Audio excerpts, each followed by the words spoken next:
5 सितंबर यानी कि राष्ट्रीय शिक्षक दिवस, वो दिन जिसे सभी शिक्षकों के योगदान को सम्मान देने के लिए और डॉक्टर सर्वपल्ली राधाकृष्णन जी को श्रद्धांजलि देने के लिए मनाया जाता है। तो आइए इस दिन के उपलक्ष्य पर डॉक्टर राधाकृष्णन जी के बारे में कुछ बातें जानें। डॉक्टर सर्वपल्ली राधाकृष्णन जी का जन्म 5 सितंबर 1888 को मद्रास प्रेसिडेंसी के नॉर्थ आरकोट जिले में हुआ।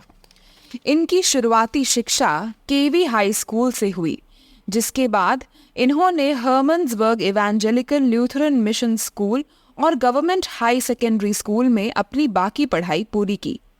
पढ़ाई में काफ़ी अच्छे होने के चलते इन्हें कई स्कॉलरशिप्स भी मिली, लेकिन ग्रेजुएशन के वक्त घर में नई किताबों के पैसे नहीं थे।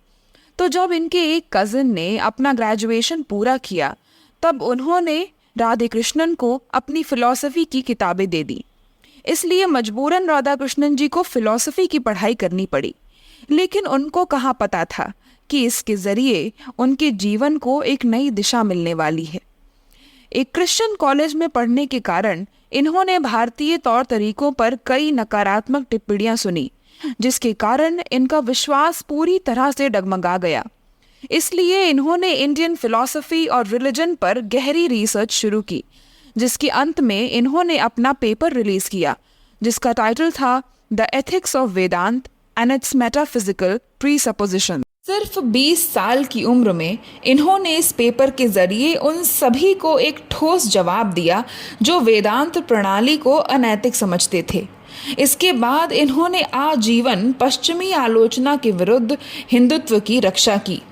इसी फेमस पेपर में इन्होंने स्पिरिट ऑफ अभेद को भी डिस्क्राइब किया, जिसको समझाते हुए इन्होंने लिखा कि वेदांत प्रणाली को गैर नैतिक मानना वर्तमान समय का दार्शनिक फैशन बन गया है।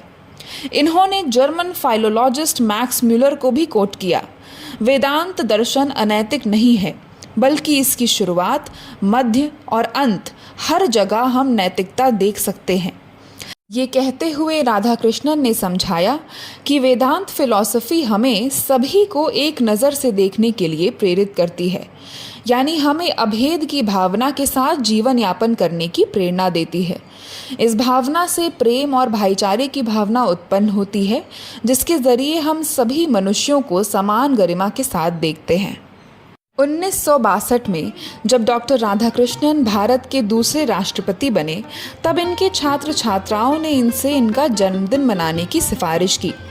तो डॉक्टर राधाकृष्णन ने अपना जन्मदिन मनाने के बजाय बच्चों से कहा कि मेरे जन्मदिन को शिक्षक दिवस की तरह मनाया जाए, क्योंकि जो योगदान एक शिक्षक इस समाज को देता है वो अतुलनीय है। उनके छात्र छात्राओं ने इस बात को स्वीकार किया और तभी से ये दिन शिक्षक दिवस कहलाने लगा। आज के इस शुभ अवसर पर फनलर्निया की पूरी टीम सभी शिक्षकों को उनकी मेहनत और समर्पण के लिए नमस्कार करती है और देश की उन्नति में आप सभी के अतुलनीय और अटल योगदान के लिए पूरे हृदय से धन्यवाद करती है।